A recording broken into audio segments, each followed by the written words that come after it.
मदद से अपनी इंग्लिश को इम्प्रूव करना चाहते हो तो इस वीडियो को एंड तक जरूर देखना, आपको बहुत कुछ सीखने को मिलेगा। सो फ्रेंड्स, बिना किसी देरी के शुरू करते हैं आज की अपनी इस बेहतरीन स्टोरी को। यहाँ और बताया जा रहा है कि कल बहुत गर्मी थी। इंग्लिश में बोलेंगे yesterday it was extremely hot. Yesterday it was extremely hot, यानी कल बहुत गर्मी, तो इट का यूज हो गया यहाँ पर it was extremely hot। Yesterday it was extremely hot, कल बहुत गर्मी थी। गर्मी इतनी तेज थी कि मुझे बहुत पसीना आ रहा था। इंग्लिश में बोलेंगे the heat was so intense that I was sweating profusely। profusely यानी बहुत ज्यादा पसीना आना। profusely, the heat was so intense that I was sweating profusely। इतनी गर्मी थी कि मुझे बहुत पसीना आ रहा था। मेरा कहीं भी जाने का बिल्कुल भी मन नहीं था। I didn't feel like going anywhere at all। I didn't feel like going anywhere at all, यानी मेरा कहीं भी जाने का बिल्कुल भी मन नहीं था। जैसे कि हम कहते हैं कि मेरा खाने का मन नहीं कर रहा, तो हम ऐसे बोलते हैं I don't feel like, तो feel like का यूज करते हैं। जैसे कि यहाँ पर कह रहा है कि मेरा कहीं भी जाने का बिल्कुल भी मन नहीं था। I didn't feel like going anywhere at all। लेकिन मुझे रेलवे स्टेशन जाना था क्योंकि मेरी नानी गांव से पहली बार मुझसे मिलने शहर आ रही थी। But I had to go to the railway station because my grandmother was coming from the village to meet me for the first time in the city। But I had to go to the railway station, लेकिन मुझे railway station जाना था because my grandmother was coming, क्योंकि मेरी नानी आ रही थी from the village, गांव से, to meet me, मुझसे मिलने, for the first time, पहली बार, in the city, शहर में। इसलिए मुझे उन्हें लेने स्टेशन जाना था। So I had to go to the station to pick her up। किसी को पिकअप करना यानी किसी को लेने जाना। So I had to go to the station to pick her up, तो मुझे उन्हें लेने स्टेशन जाना था। मैं घर से निकला और रेलवे स्टेशन की ओर जाने वाली बस में चढ़ गया। अब जैसे कि यहाँ पर दिखाया जा रहा है कि ये जा रहा है बस की तरफ, तो बताया जा रहा है कि I left the house, मैं घर से निकला, I left the house and boarded a bus, और बस में बोर्ड हुआ यानी बस में चढ़ गया, and boarded a bus heading toward the railway station, जो कि रेलवे स्टेशन जा रही थी। कौन सी बस में बैठा? Heading towards the railway station। I left the house, मैं घर से निकला यानी घर छोड़ा, इसलिए मैंने left है उसके यहाँ पर। I left the house and boarded a bus heading towards the railway station। बस में काफी भीड़ थी इसलिए मुझे खड़ा होना पड़ा, यानी बस में बैठने की जगह नहीं थी, बहुत भीड़ थी तो मुझे खड़ा होना पड़ा।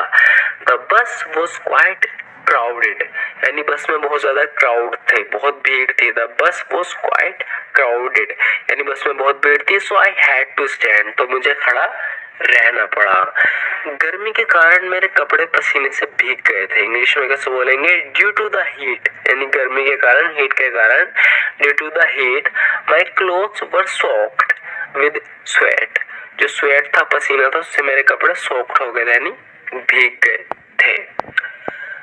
जब बस रेलवे स्टेशन पर पहुंची तो मैं उतर गया और प्लेटफॉर्म की तरफ चल दिया।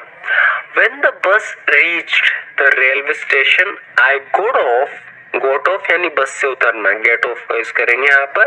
पास्ट में बता रहे हैं इसलिए get की जगह got आएगा। I got off and made my way to the platform, और प्लेटफॉर्म की तरफ अपने रास्ते में चल दिया। When the bus reached the railway station, I got off and made my way to the platform। पहुंचकर मुझे पता चला कि मेरी नानी जिस ट्रेन में थी वो 2 घंटे लेट है। अपॉन अराइवल, यानी वहां पहुंचकर मैंने पूछताछ की, तो अपॉन अराइवल पहुंचकर आई फाउंड आउट, मुझे पता चला। किस चीज को फाइंड आउट करना है, नहीं पता लगना, तो आई फाउंड आउट, मुझे पता चला that the train my grand mother was on, यानी वो ट्रेन जिसमें मेरी माँ नानी थी, इज डिलेड बाय 2 hours, वो 2 घंटे लेट है। Upon arrival I found out that the train my grand mother was on is delayed by 2 hours। मैंने अपनी नानी के आगमन के लिए रेलवे स्टेशन पर प्रतीक्षा करने का निर्णय लिया। तो यहाँ पर ज्यादा तगड़ी हिंदी हो गई। यहाँ पर क्या बताया जा रहा है कि आई डिसाइडेड टू वेट, मैंने फैसला किया वेट करने का एट द रेलवे स्टेशन पर for my grandmother's arrival, अपनी नानी के आने के मैंने प्रतीक्षा करने का फैसला किया कि मैं यहीं बैठ के वेट करूंगा। वहाँ एक पेड़ था जिसके नीचे एक बेंच थी, इसलिए वहां जाकर बैठ गया। जैसे कि यहाँ दिखाया जा रहा है कि पेड़ है, उसके नीचे एक बेंच बैठने की, यहाँ लड़का बैठा है। उधर की वहाँ एक पेड़ था जिसके नीचे एक बेंच थी, इसलिए वहां जाकर बैठ गया। There was a tree with a bench underneath, कैसे बोलेंगे? देयर वाज अ ट्री, एक पेड़ था, विद अ बेंच, बेंच के साथ, अंडरनीथ, नीचे, इट, इसके। तो there was a tree with a bench underneath it, उसके नीचे एक पेड़ था जिसके नीचे एक बेंच थी। So I went and sat down there, तो मैं गया और वहां पर बैठ गया। बैठने से गर्मी से काफी राहत मिली, यानी जब तक मेरा यहाँ का सफर रहा मुझे काफी गर्मी लग रही थी। तो जैसे मैं पेड़ के नीचे बैठा तो बताया जा रहा है कि पेड़ के नीचे बैठने से गर्मी से काफी राहत मिली। Sitting under the tree provided great relief from the heat. आगे बताया जा रहा है कि हल्की हवा चल रही थी, तो हल्की हवा चल रही थी इंग्लिश में बोलेंगे a gentle breeze was blowing. A gentle breeze, breeze यहाँ पर हल्की हवा से है।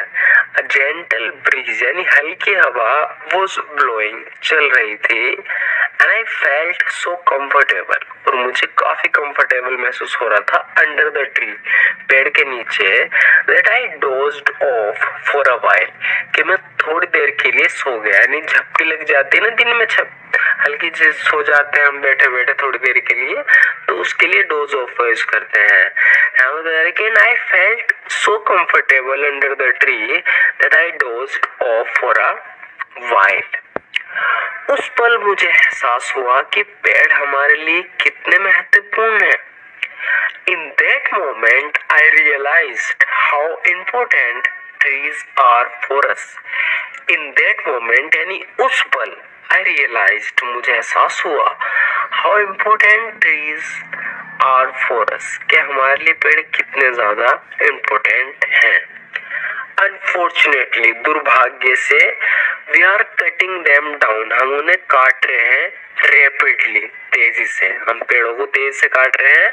Unfortunately, we are cutting them down rapidly, which is causing, जिस वजह से क्या हो रहा है, which is causing temperature to rise every year, जिस वजह से हर साल जो टेम्परेचर है, जो तापमान है, वो बढ़ रहा है। आएंगे तो निश्चित ही गर्मी कम होने लगी, यानी अगर हम ज्यादा पेड़ लगाते हैं तो उससे क्या होगी, गर्मी निश्चित रूप से कम होने लगेगी। If you plant more trees the heat will surely begin to decrease. If we plant more trees, the heat will surely begin to decrease. यानी यदि हम अधिक पेड़ लगाएंगे तो निश्चित रूप से गर्मी कम होने लगेगी। हम सभी को अपने जीवन काल में कम से कम 10 पेड़ लगाने का संकल्प लेना चाहिए। We all should take a pledge to plant at least 10 trees in our lifetime. If we do this, it could make a significant difference. अगर हम ऐसा करते हैं तो इससे बड़ा बदलाव आ सकता है। यहाँ पर बताया जा रहा है कि हम सभी को अपने जीवन काल में भी, अपनी लाइफ टाइम में कम से कम 10 पेड़ लगाने का संकल्प लेना चाहिए। यदि हम ऐसा करते हैं तो इससे बहुत बड़ा बदलाव आ सकता है। If we all should take a pledge यानी हम सबको संकल्प लेना चाहिए टू प्लांट एटलीस्ट 10 ट्रीज, कम से कम 10 पेड़ लगाने का इन आवर लाइफ टाइम, अपनी पूरी जिंदगी में। कोई भारी काम नहीं है। इफ वी डू दिस, अगर हम ऐसा करते हैं, it could make a significant difference. तो इससे एक बड़ा बदलाव आ सकता है। तो फ्रेंड्स, आज की छोटी सी वीडियो आपको कैसी लगी जरूर बताना। वीडियो अच्छी लगी तो लाइक जरूर कर देना। Thank you so much for watching this video friends. अगर आप किस तरह की और भी वीडियोस देखना चाहते हो तो प्लीज हमारे